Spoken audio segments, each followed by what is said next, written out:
Hello guys, तर आज हा पहिला व्लॉग आहे आणि यामध्ये आम्ही आज गुळाची पुडी बनवत आहे।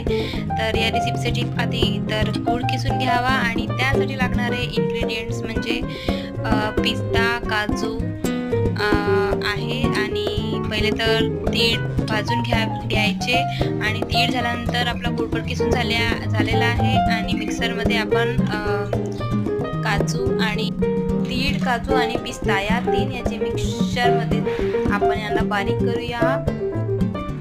तर यांना एकदम सुरळीत बारीक करून घेतलेला आहे आणि यानंतर हे जे मिक्सचर आहे हे आपण गुळामध्ये मिक्स करायचं, छान मळून घ्यायचं। त्याला जोपर्यंत गोळा तयार होत नाही तोपर्यंत मळून घ्यायचं आणि पोळीसाठी कणिक मळलेली आहे आणि हे मिक्सचर त्याच्यामध्ये एक छोटासा गोळा करून लाटायची पोळी, एक छानशी छोटीशी, आणि त्यानंतर तेल टाकून तव्यावर तयार।